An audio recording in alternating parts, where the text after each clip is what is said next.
Vamos a tener abierto en el capítulo 14 del libro de Éxodo. Esta historia es una de las historias bíblicas que más nos ilustra el rescate del pueblo de Dios, también representado en la iglesia, de los pecados. Así como hemos visto domingos atrás, una de las historias más grandes de la sustitución que fue a través de Abraham e Isaac, en ese sacrificio que no se llevó a cabo porque Dios proveyó de un cordero. Así como ahí tenemos la historia más grande de la sustitución para salvación, aquí vemos otro aspecto de la salvación, que es la liberación, la libertad de la esclavitud del pecado. Permítanme darle una ilustración. No sé a ustedes, pero a mí me molesta mucho cuando en un diario te presentan un titular que es tendencioso, es decir, no te da la noticia real de lo que pasó. Y esta semana, bueno, no voy a nombrar el hecho, pero me enojé con un diario, dice, no puede ser. En la portada decía un título, en la página interna decía otro, y los dos eran tendenciosamente mentiras. No tenía nada que ver con política, tenía que ver con un hecho policial, pero no era así. Ahora, yo no sé qué te pasa cuando ves una ilustración de la Biblia, ya sea distorsionada por el mundo, ya sea distorsionada por otras predicaciones o por la religión, como se llama, si te provoca la misma indignación. Si realmente cuando vemos una noticia en un diario y sabemos que no es verdad, nos provoca cierta indignación por un sentido de justicia que tenemos, ¿cuánta indignación tendría que provocarnos cuando se toma una historia bíblica y se le da el sentido que no tiene? Ustedes saben que la historia de Moisés, y en especial el cruce del Mar Rojo, ha sido producto de múltiples películas. El mundo ve esto como algo espectacular, sobre todo cuando está el mar como pared, ¿sí? Y pasa Israel por el medio, y después ese mar se vuelve contra los enemigos de Israel, los egipcios, y los cubre y los mata. Toda esa espectacularidad es lo que busca el mundo. Y también hay cierta espectacularidad en algunas predicaciones que quieren hacer ver esto como algo que te anime. Cruza tu mar rojo, cruzalo y vas a dejar atrás todos los problemas. Eso me indigna tanto como las películas de Hollywood. Pero vamos a ver de forma objetiva, hermanos, viendo versículo, no versículo por versículo, es muy largo el capítulo, pero sí salteando algunos versículos. Pero vamos a llevarnos la idea central de qué es lo que pasó aquí. Después vamos a ensayar algunos titulares, como si fuera un diario. Si realmente estamos atentos a la palabra de Dios. Solo tenemos en el versículo 5, los pongo en panorama para aquellos que no estaban siguiendo la serie. Dios envió 10 plagas, Dios salvó al pueblo de Israel, sobre todo con la última plaga donde los egipcios dejaron ir, porque la última plaga que cayó era la muerte de los primogénitos. Entonces, cuando ya habían muerto el primer hijo varón de cada familia de los egipcios, inclusive el hijo del faraón, ahí dejaron ir a Israel. Entonces Israel marchó con muchas posesiones que le daban las personas de Egipto, diciendo, llévense en esto otro, pero váyanse. No los queremos aquí porque van a terminar matando a esta nación. Ahora, cuando ellos se habían alejado y ya se encontraban con el mar de frente y estaban rodeados por el desierto, los egipcios en el versículo 5 se preguntan, ¿cómo es que lo dejamos ir?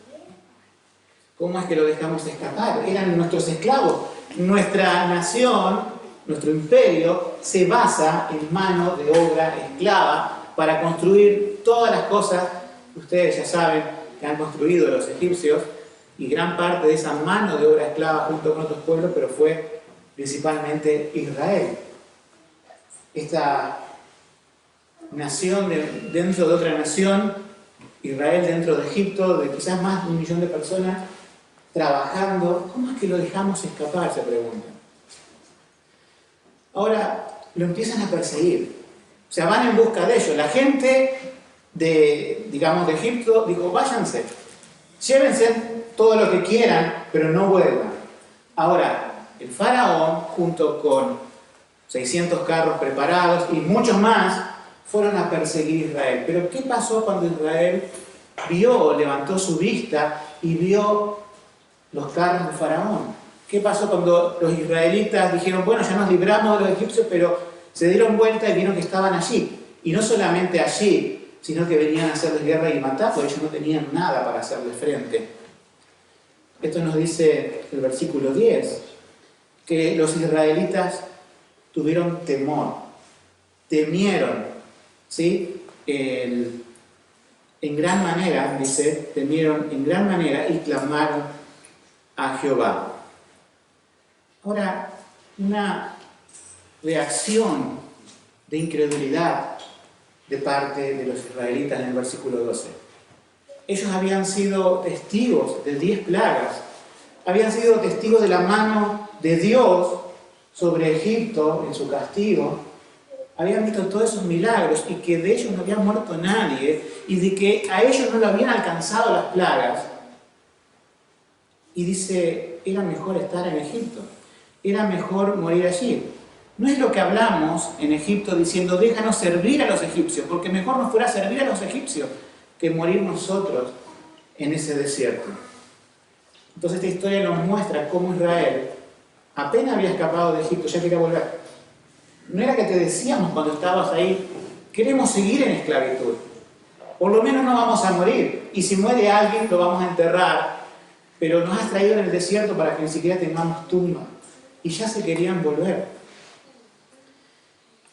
En el versículo 15, Dios, por medio de Moisés, le pide algo muy claro.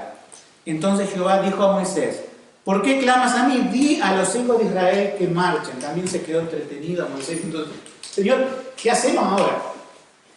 Di que marchen. Está el mar delante, pero di que marchen.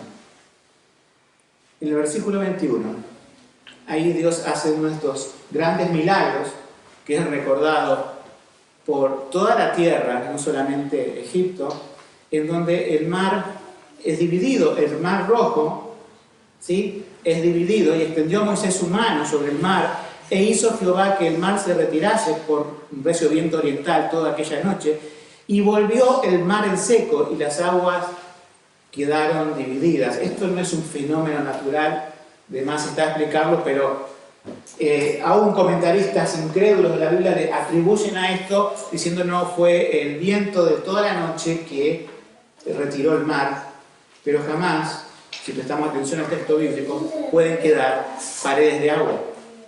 Con un viento no se logra eso, se seca el mar, pero no queda una pared de agua. Y eso era lo milagroso, estaban contenido el mar por el poder de Dios. Y después nos dice en el versículo 25, y quitó las ruedas de sus carros, o sea, de los egipcios, y los trastornó gravemente. Entonces los egipcios dijeron, huyamos de delante de Israel, porque, fíjense en la conclusión de ellos, Jehová pelea contra nosotros, contra los egipcios. O sea, ellos se estaban dando cuenta que este pueblo tenía un protector. Y ese nombre, el gran Yo Soy, Jehová, era el que peleaba por ese pueblo y que no tiene nada que ver con los dioses falsos, o quizás empezaban a deducir que eran falsos sus dioses, que no hacían estas obras que hacía Dios. Y como último punto, así llevado versículo por versículo, vemos el 27, donde allí está la muerte de los egipcios. Entonces Moisés extendió su mano sobre el mar, y cuando amanecía el mar se volvió con toda su fuerza, y los egipcios al huir se encontraron con el mar, y Jehová derribó a los egipcios en medio del mar. Ellos ya no tenían carros, Dios había ese otro milagro que por ahí no se toma en cuenta, sobre todo en las películas, que ellos se quedaron de a pie en el medio del mar, y cuando querían huir, el mar los cubrió y los mató. No sé si murió Faraón, pero sí su ejército, nos dice la Biblia, murió certeramente. Ahora, eso que les he comentado, no hemos visto los versículos principales, pero les he mostrado como si fuera una historia de un diario. ¿Qué historia pasó? ¿Qué les acabo de leer en la palabra de Dios? ¿Qué acabamos de apreciar en la palabra de Dios? Vamos a ver una forma, primero dos formas erradas de cómo se ve esta historia, para que ustedes puedan enfocarse en lo correcto. El enfocarse en lo correcto de esta historia, que seguramente muchos ya la saben, pero se van a poder centrar en el Evangelio. Uno dice, ¿qué tiene que ver con el Evangelio el cruce del Mar Rojo? La respuesta es todo. Es, como dije, una gran parábola, todo Israel y su liberación de Egipto, es una gran parábola, y esto es ser librado de los pecados. Ahora, ustedes ahora han conocido la historia, y yo no les puedo vender un titular falso, pero voy a intentar, para que vean cómo muchas veces esto se malinterpreta. Si yo fuera esta historia como va Hollywood, como va el mundo, ellos se centran en el poderío de los egipcios y podrían titular como diciendo, ¿qué me llevo hoy en esta mañana en la casa de Dios? Que vengo a adorar a Dios, que vengo a escuchar su palabra. ¿Alguien me puede dar un titular de esta noticia que hemos leído? Un titular no muy acertado sería: el imperio más grande de la tierra derrotado. Eso lo haría un diario, especialmente un diario amarillista. Eso lo haría una película de Hollywood que está centrado en el poder de Egipto, en el poder de Faraón, en todos sus ejércitos y cómo todos esos ejércitos son cubiertos por esas paredes de agua y son muertos. Entonces lo central de la historia es lo espectacular, lo catastrófico, lo que realmente impacta visualmente a los sentidos. Pero eso no es la intención de la Biblia. Si yo quisiera tomar eso de una manera también equivocada, lo tomaría del lado motivacional y le dirían, hermanos, las dificultades no los van a alcanzar. Dios pelea por ustedes, Dios va a abrir el Mar Rojo y ustedes van a cruzar el Mar Rojo y las dificultades van a quedar detrás y van a quedar sepultadas. Esto se graba por internet. Si alguno corta este trozo de video y lo pone y dice, Pastor Riff está predicando cualquier cosa. Pero el contexto, eso es mentira, es un mal titular, eso es usar esta historia con ojos humanos, sin la iluminación del Espíritu Santo, que solamente nos puede dar el Espíritu Santo de Dios, al leer la Escritura, el sentido correcto. ¿Por qué tanta gente predica de esto de esta forma, como le acabo de decir? Pues posiblemente no sea por un error teológico simplemente, no sea porque no adoptaron las predicaciones positivas, sino que posiblemente sea porque no ven en esta historia a Jesucristo y su plan redentor. Quitan de lo central de la historia lo que en verdad es central, que es Jesucristo. Ahora, yo puedo centrarme en los egipcios, pero podría centrarme también erróneamente, y esto es más clásico lo que voy a decir ahora, me puedo centrar en Israel. Puedo centrarme y decir un titular como de un diario: espectacular salvación del pueblo de Israel. Otro titular: liberados después de 400 años de esclavitud. Entonces todo mi sentido está puesto sobre Israel. Y también puedo usar nuevamente el motivacional diciendo: cruza tu Mar Rojo, hermano, como Israel lo cruzó.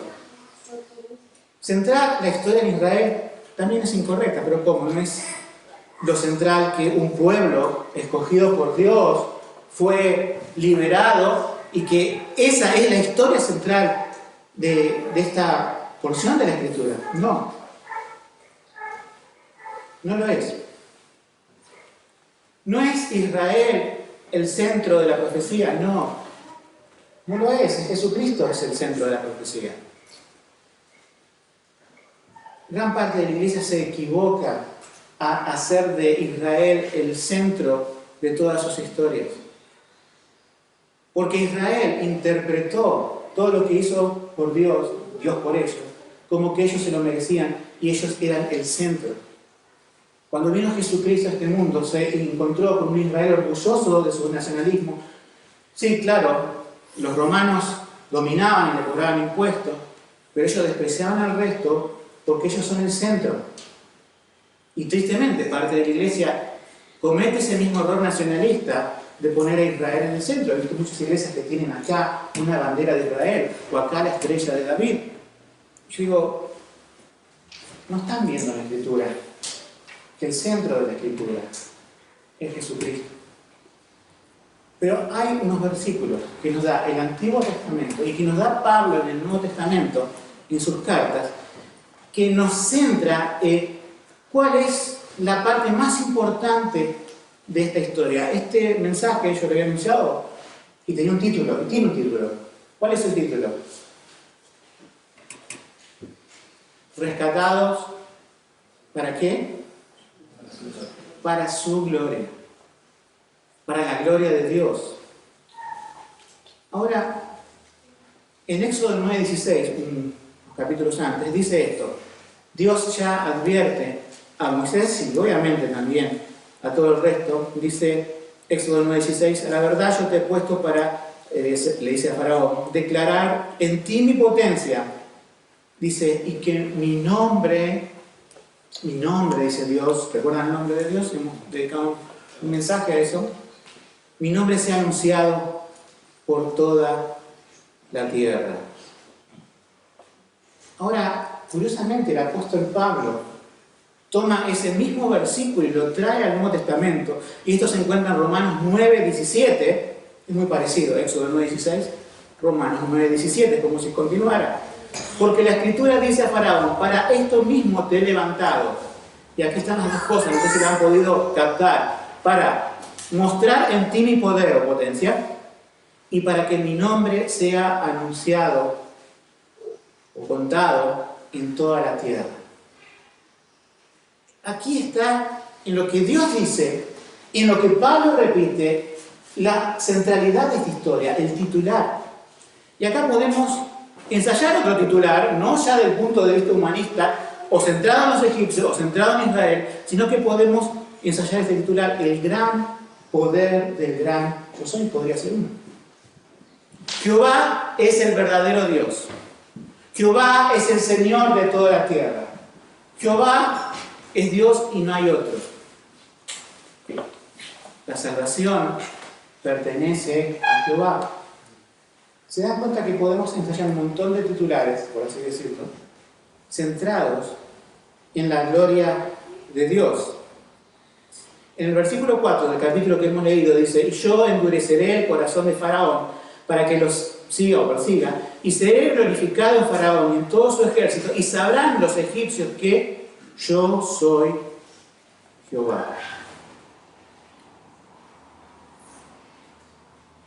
Ahora que hemos entendido, que nos hemos centrado, no en un titular falso de esta historia, sino en lo central de esta historia, es que vamos a poder ir comprendiendo las implicaciones de la evangelización. Uno dice, pero ¿cómo de la evangelización? Jamás tendría pensado utilizar el cruce del Mar Rojo para entender mejor la evangelización, pero sí, vamos a ver que realmente es así. Entonces, sacando las ideas extrañas de centrarnos en los egipcios con Israel, para centrarnos en qué cosa? En la gloria de Dios. Un evangelio centrado en la gloria de Dios. Hermano, esto funciona así. Cuando los cristianos toman, o lo que se dice religión cristiana, toman la palabra de Dios sin el consejo de Dios, transforman todas las historias de Dios en algo humanista, en algo motivacional, sí, que te sirve para mañana, pero ya no te sirve para el miércoles. Ya no hubo un principio de la palabra de Dios que te diera una aplicación humanista, que te permitiera a vos caminar la vida cristiana, crecer. Yo no les puedo decir a ustedes, hermanos, tienen que evangelizar por el hecho de evangelizar. Si primero no les muestro, y para ustedes la gloria de Dios resplandece a través de su palabra, entonces esa motivación va a ser la correcta. Ahora, Cuando uno se centra más en una historia del Antiguo Testamento, como por ejemplo esta, también trasladado a la vida de iglesia, va a tener una motivación equivocada para hacer las cosas, o una motivación donde la gloria de Dios no es el centro. Uno se pregunta, ¿pero por qué la gloria de Dios? Hoy hemos leído, y agradezco al hermano que presidió la reunión, que leyó todos versículos, hizo leer a la congregación, mejor dicho, todos versículos que tienen que ver con el gran nombre de Dios. Yo mientras los leía, estaba relacionándolo con mi mensaje. Estaba diciendo, los salmos están continuamente clamando acerca de la gloria de Dios. Todos los salmos están continuamente llevándote a pensar que cuando se exalta a Dios en tu vida, ahí tu vida cambia. Hay una reacción en nosotros, hermanos, que es carnal y es entendible. Yo le voy a poner un ejemplo. Si yo hiciera algo por mis hijas, ellas hicieran algo por sus hijos, hicieran algo bueno por sus hijos, ¿sí? Y viene otra persona y le dice, qué buen padre eres, qué buena madre eres, y resulta que el padre o la madre dice, pero esto yo lo hago por mi gloria. Dirían, ¿está loca esa persona? ¿Cómo por la gloria? No ama a sus hijos realmente. Es un orgulloso o una orgullosa. ¿Se imagina que un padre diría, yo hago esto por mis hijos, primero por mi gloria? Sucede, hermanos, que no podemos pensar en Dios en términos humanos. Él no es una persona que compite con nosotros. Él no es igual que nosotros. Él es el que todo lo llena. Él es el que creó todas estas cosas. Y para ilustrarnos algo pequeño de lo que Él es, puso un puntito que es el planeta Tierra en medio de una galaxia y en medio de millones de galaxias. Y eso es todo. Nosotros estamos ahí. Y dentro de la Tierra nosotros somos un puntito dentro de esa Tierra. Y miramos, y yo sé que en la ciudad no se pueden ver mucho las estrellas, pero si vamos al campo y vemos las estrellas, cuando hay ese sentimiento en nuestro corazón dice, esto es grande, o cuando vemos una montaña gigante, o cuando vemos el mar, y nuestro corazón se asombra, son cosas que Dios puso y que nos hablan de Él. No es igual que nosotros. Él es digno de gloria, porque Él es la gloria misma. Su gloria jamás decreció. Cuando decimos que damos a Dios gloria, no es que le añadimos algo a Él, Él no puede añadirse nada a sí mismo porque es perfecto, sino que nosotros tributamos gloria y nosotros somos conscientes de la grandeza de nuestro Dios. Este pasaje está para ver la grandeza de Dios. En aquel tiempo, esta historia que ocurrió real y verídica era para que Israel, para que los egipcios, para que todo el resto del mundo en aquel tiempo presente, no había internet, no había televisión, pero sí se corría la voz diciendo, el Dios de los hebreos ha hecho esto. ¿Qué otro Dios como Él hay? Entonces nosotros nos damos cuenta, hermanos, que la gloria de Dios tiene que ser central en nuestras vidas para que realmente podamos disfrutar la vida. Nosotros tenemos un catecismo, que es el repaso de nuestra confesión de fe, y siempre decimos la pregunta 1, es tan obvia para nosotros que la repetimos, pero quizás muchos no. ¿Cuál es el fin del hombre?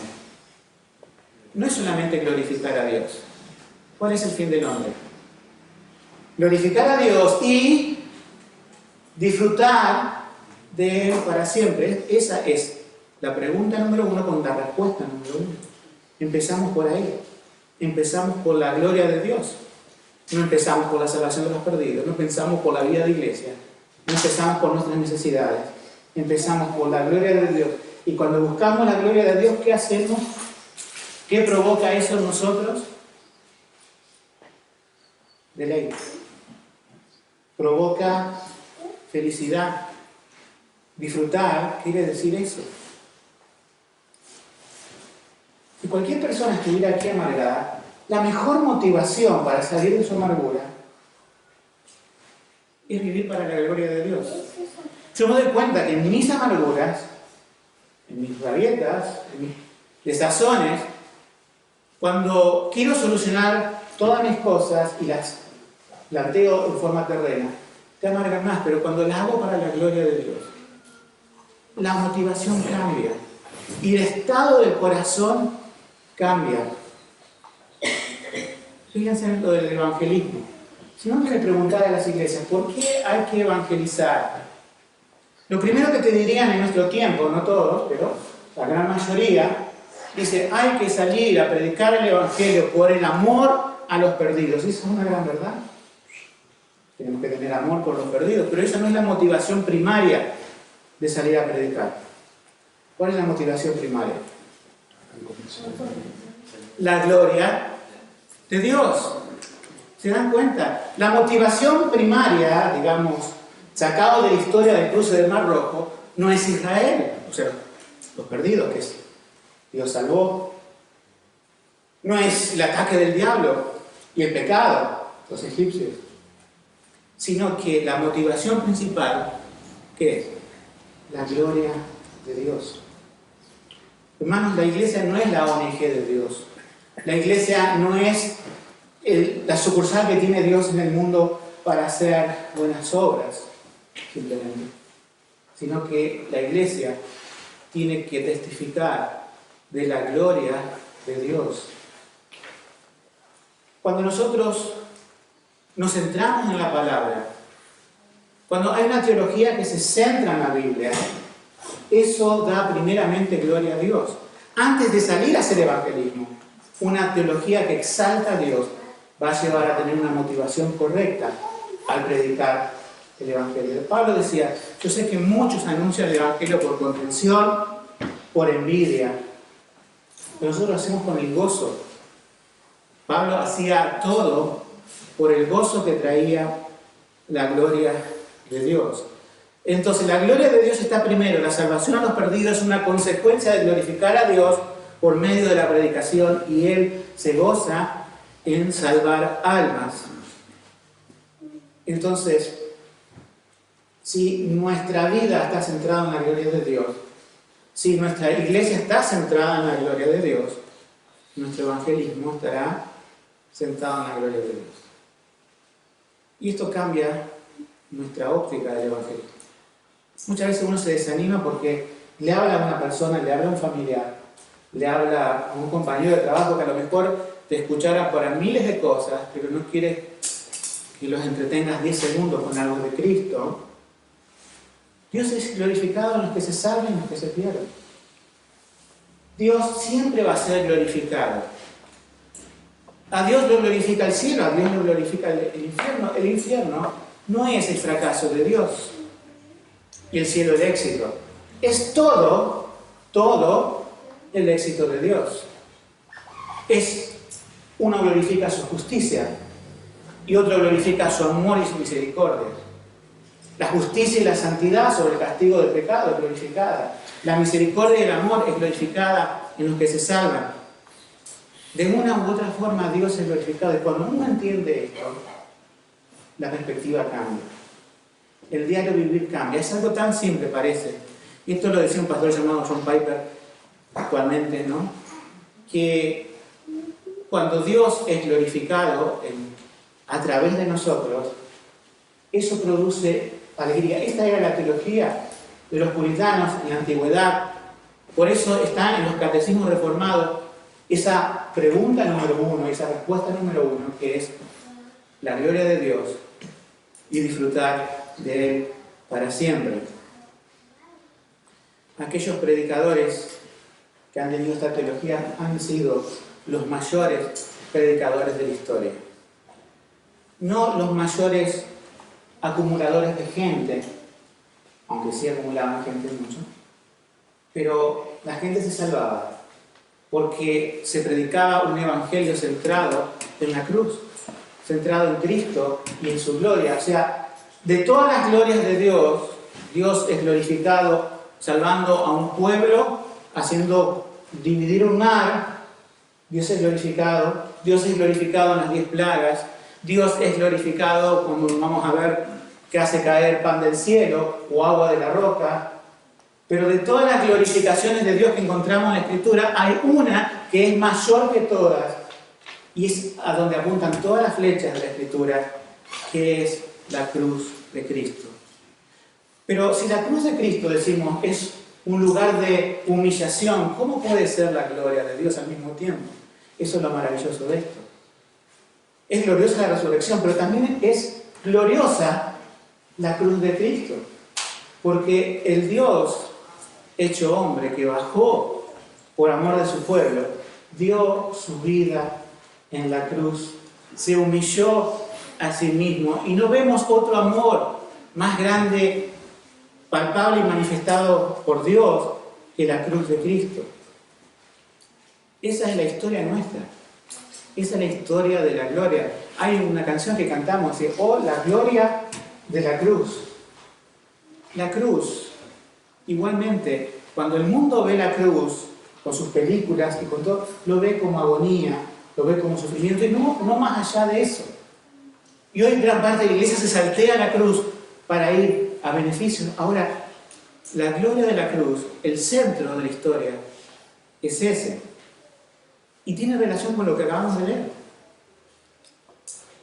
Recién, no sé si se dieron cuenta, al principio del mensaje nombré 7 cosas, así versículos salteados, que Dios hizo por Israel con los egipcios y las reacciones. Si esto es una parábola, y lo es, de la cruz y de la historia de la salvación, vayamos a ver ahora un poco eso, pero no sin antes leer un versículo más. 2 Corintios 4:4 dice, la luz del Evangelio, la segunda parte del versículo, la luz del Evangelio, fíjense cómo define el Evangelio de Pablo en 2 Corintios 4:4, la luz del Evangelio de la gloria de Cristo, quien es la imagen de Dios. La luz del Evangelio, algunos dicen traducciones, el glorioso Evangelio, eso que es la gloria de Cristo reflejada en el Evangelio. Decía un predicador llamado Charles Spurgeon, dice respecto a Cristo, Él mismo es la buena nueva para nosotros en cada punto, y el Evangelio es de Él en todo sentido. Si no se relaciona con Jesús, no es Evangelio. El conjunto de nuevas que no traiga la marca de la sangre con Él puede ser rechazado como falso. Así como Cristo es el tema, así también es el objeto del Evangelio. Su gloria es promovida por el Evangelio. En el Evangelio de su gloria entre los hijos de los hombres, en todas las épocas, y también lo será en toda la eternidad. El Evangelio y los pecadores salvados por Él glorifican al Hijo de Dios para siempre. Entonces nos damos cuenta, hermanos, que la historia que hemos leído, la principal, es la cruz de Cristo. Ahora, ¿cómo relacionamos esta historia del Mar Rojo con el hecho redentor de Cristo en la cruz y con relación a nuestros pecados? Sin forzar el texto, la explicación es bíblica. El profeta Miqueas, en el capítulo 7, versículo 19, antes él habla del hecho del cruce del Mar Rojo, pero dice algo que relaciona en un todo con esta historia. Él volverá a tener misericordia de nosotros, está hablando a Israel, en un momento en que se había apartado de Dios y Dios lo había dejado al gobierno de sus enemigos. Dice que Dios sepultará nuestras iniquidades y echará en lo profundo del mar todos nuestros pecados. Lo valioso de esta historia, hermano, es la salvación nuestra. No es que cruzas el Mar Rojo y que te perseguían los problemas. En el versículo 5, los invito a leer de nuevo, no dejen de abrir sus Biblias. ¿Sí? ¿Qué decían los egipcios en el versículo 5? ¿Cómo es que los dejamos escapar? Hay un principio espiritual allí. Aquel que esclaviza quiere esclavizar siempre. El pecado esclaviza. Vamos a dejar a Satanás por un poco de lado. El pecado, cuando el hombre cayó en pecado, cayó en esclavitud. Y el pecado, como si fuera personificado, ¿sí? No es una persona, él quiere esclavizar a las personas. De hecho, lo hace. De hecho, la Biblia nos presenta al pecador como alguien que está esclavizado y que no puede soltarse de sus cadenas. Necesita un milagro para soltarse de sus cadenas. Ninguno de nosotros, si tuviera cadenas de acero, pudiera tener la fuerza como Sansón de romperlas. No podría, sinceramente. Ahora, espiritualmente, es lo que pasa con el hombre. Está encadenado y con una cadena más gruesa de lo que podamos suponer. No pudiera salir por sus propios medios, ni por su propia intención de religión, ni por su propio concepto de Dios, o porque hagas cosas buenas. No podría ni siquiera limar un poquito de esos eslabones que tiene al hombre preso en el pecado. Cuando se empieza a predicar el Evangelio a una persona y esta va a ser salva, hay una lucha, hay un forcejeo de cadenas, de oyen. Y a veces la persona puede pensar, no voy a ser libre nunca de estas cadenas. Por eso los israelitas en el versículo 10 dice, nos van a derrotar, nos van a alcanzar. Yo no puedo ver los corazones en esta mañana, pero Dios quizás ya obró en muchos corazones la salvación, sabemos, y otros está quizás en un proceso o quizás ya lo hizo, pero esto trae un mayor entendimiento del Evangelio. Si en algún momento pensás, porque pasa, y a todos creo que nos ha pasado, en algún momento de nuestra salvación pensamos, ¿y si me vuelvo atrás? ¿Y si hago lo que hacía antes? ¿Y si me dedico a la vida, a cómo estaba antes de conocer las cosas espirituales? Se están burlando de mí, no veo que he progresado económicamente, y vienen ideas raras a nuestra mente, que a veces es nuestro pecado, a veces también el diablo. Y empezamos a pensar diciendo, ¿y si mejor volvemos? Quizás llevaría una vida más honrosa estando en Egipto, en el pecado, que estando en el Evangelio. Pero esas ideas son quitadas por la palabra de Dios. Diciendo, no vuelvas atrás, no vuelvas ni por un segundo atrás, ni un centímetro. ¿Qué les dijo Dios por medio de Moisés?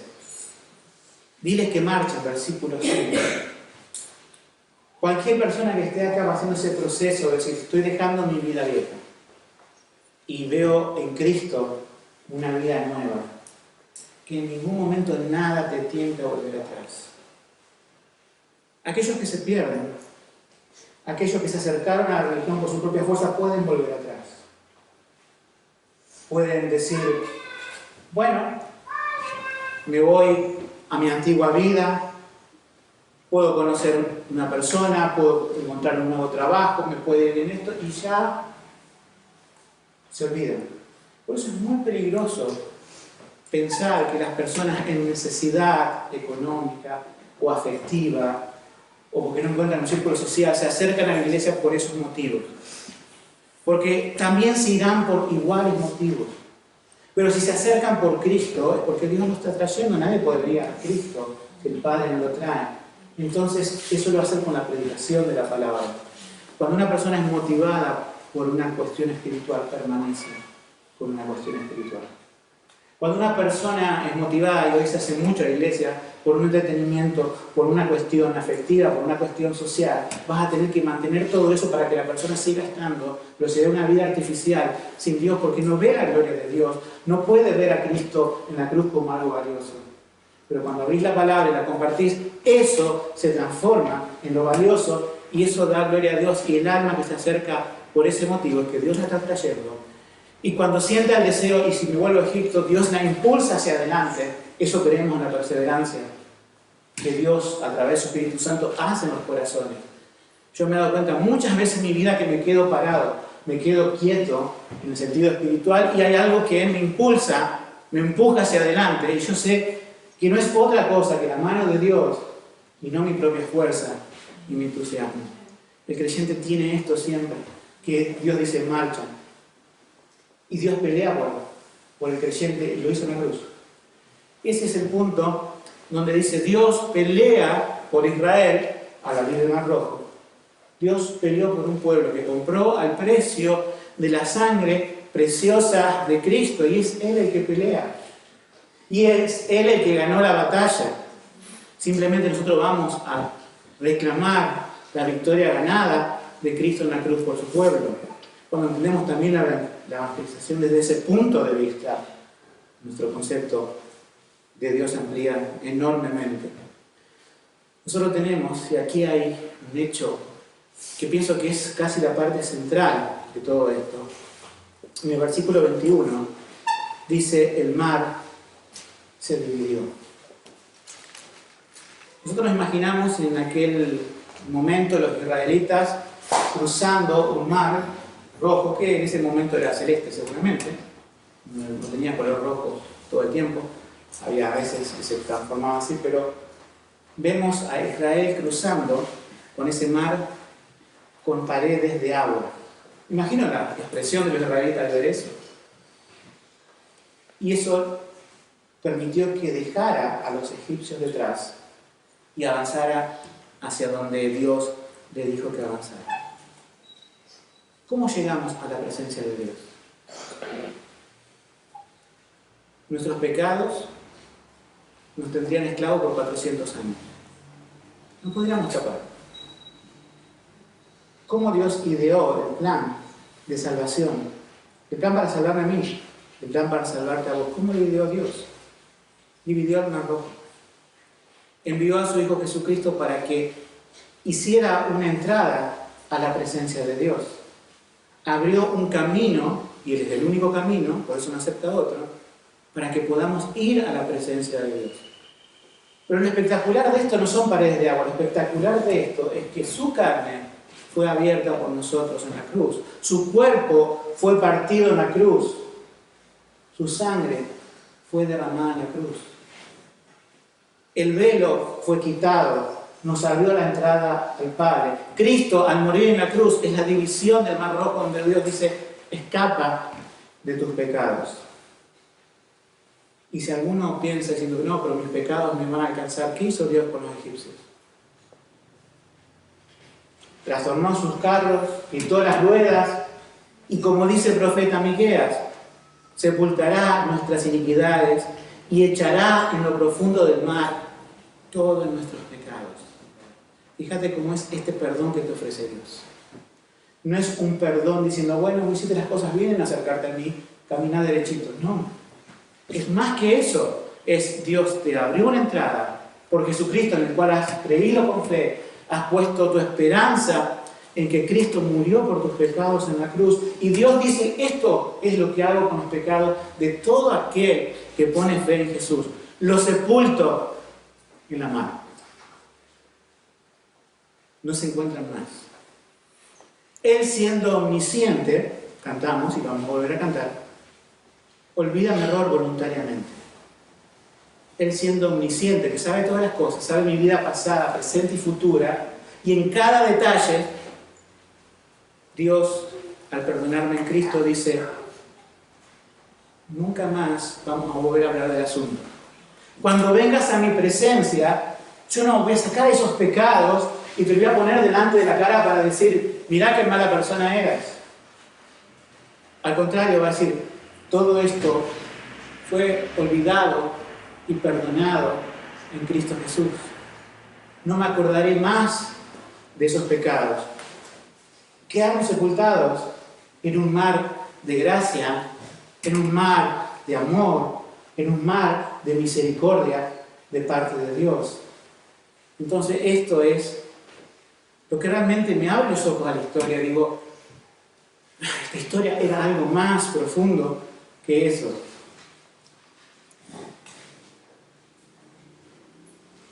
En el versículo 25, que dice: Jehová pelea,